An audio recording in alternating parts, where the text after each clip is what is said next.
Let's jump into the big news from last week. And this was news that really played out on a number of different companies out there. On Tuesday last week, Charles Schwab announced that it was eliminating commissions on stock trading altogether. And man, did that set off a chain of events. And by a chain of events, I mean, there was a lot of selling of a lot of these big name brokerages that we know. And just looking at some of the numbers from some of the bigger players in the space, last week, TD Ameritrade shares were down 28%. Schwab shares were down 15%. E-Trade was down 17%. And Interactive Brokers was down 11.5%. All on this news where essentially these brokerages have now kind of gotten to the finish line of this race to zero. And you know, we're not going to be able to really go back to charging for commissions, I don't think. It affects some businesses a bit more than others. But talk a little bit about what you thought about this news and what companies do you feel like this affects the most? Well, for one thing, this is an obvious win for investors. I mean, commissions aren't usually a big part of my investment strategy. But having said that, this makes it practical to say buy one or two shares of stock at a time, whereas before that wasn't, you know, if you had just like a couple $100 in cash sitting in your account, it wasn't really practical to buy, you know, one share of Apple. Right. Now that investors can do that. So it helps you maximize your investment dollars. I think the winners of this are surprisingly going to be the companies that were charging the most. Okay. Let me tell you why I think that. Just first of all, in full disclosure, I use TD Ameritrade as my broker. As do I. As do I.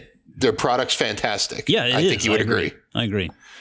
They're excellent access to research. Their educational tools are the best that I've seen, and I've used E-Trade and Merrill Edge in the past, so I have some basis for comparison. Their product is hands down the best, but it seems counterintuitive that they were charging the most, and I think they're going to be the biggest winner. So let me tell you why.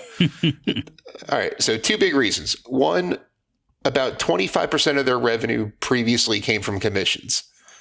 That's pretty much going away. It's important to note that it's not going to zero. They're not eliminating all commissions. Right. For example, an options trade would still have somewhat of a commission. So it's not going to go to zero. So let's say, just for argument's sake, that they lose 20% of their revenue. They've already dropped 28%. So I think that's more than priced into the stock at this point. Yeah, you would think. But the more important point is that, okay, so just to name three competitors, you have Robinhood that has been free. You have Schwab that has been charging, I think, $4.95 previous to this move. And then TD Ameritrade that was charging $6.95 for a commission previous to this move. And it made sense. Robinhood was kind of a no-frills platform, but it was free. So, it catered to that crowd. Yeah. Schwab had a little bit more features, a nicer platform, more research available, stuff like that. And it was mid-priced. TD Ameritrade was a premium product that you paid for. Now you can get a premium product from a TD Ameritrade or an E-Trade without having to pay that premium. Yep. So I see a lot of people jumping ship from companies like Robinhood to bring their assets over to TD Ameritrade. They make money off, interest income. They earn some interest on people's idle cash balances. They make some money off that. They get some interchange fees from the market makers when people place orders. So they have a lot of other ways to make money off of customers' assets. So I see this being a net win for TD Ameritrade and E-Trade. I think they're going to end up getting a nice, trickle down effect from the previously discounted brokerage, because now there's no such thing as a discount brokerage. They're all zero, yeah. All the big ones anyway. So you're going to see them get a nice little stream of assets from people who were just with companies like Robinhood because they were free. Like if you went to a Honda dealership and they were selling Hondas and Acuras for the same price, which one are you going to buy? Yeah, that's a good point. I mean, I do. It makes sense to me, and it does seem like over the long. And I mean, I remember the days when commissions were $50. I mean, I remember calling my Edward Jones broker on the phone when I was younger and placing a trade order and paying a $50 commission. Now that'll make you think.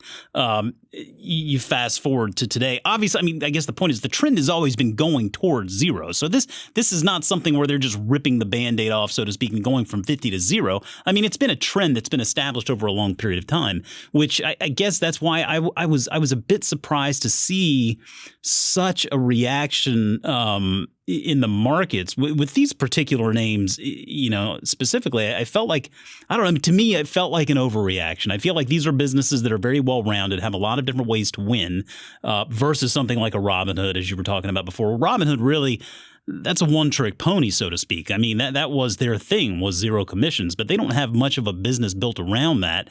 And just because a private valuation had them at somewhere around $8 billion, I mean, we know how private valuations work out. We've watched this WeWork drama play out, obviously, and it's not the only one. I would imagine the valuation on Robinhood behind closed doors has taken quite a haircut already. So yeah, I tend to agree with you. I mean, it is just a matter of making sure that they figure out other ways to find that growth, right? Yeah, I was going to say the market should be glad that Robinhood hasn't gone public yet. I mean, you think the IPO market's had a bad year so far already? Yeah. If they had gone public before this happened, they would not be so forgiving, I don't think. Right. I mean, I put out a tweet about this shortly after the news came out about what's the value case for Robinhood. And not one person responded with something like, oh, I'm going to stick with Robinhood because. Yeah. Most people were like, oh, now I'm going to jump into E-Trade because I can afford to.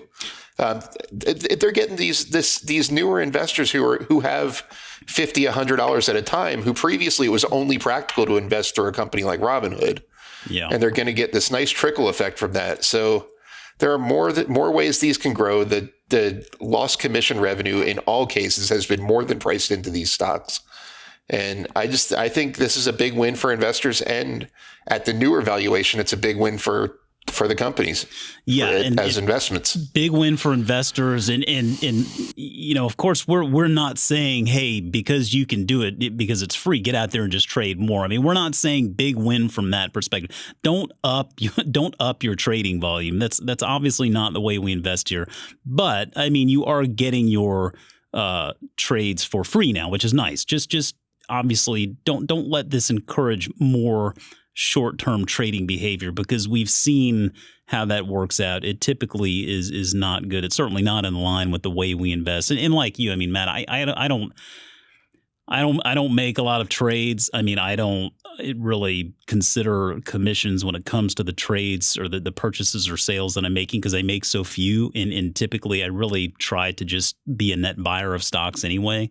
And so, yeah, when you look at it from that context, I mean, it's not going to kill either one of our bottom lines, and it's not going to make either one of our bottom lines all that more robust. But I do feel like when you look at these four businesses that I talked about earlier there in TD Ameritrade, Schwab, E-Trade, and Interactive Brokers, I mean, to me, you can almost, and I mean, dare I say, take a basket approach and take advantage of the market short-term pessimism here, because these are four very proven businesses with models that seem to work.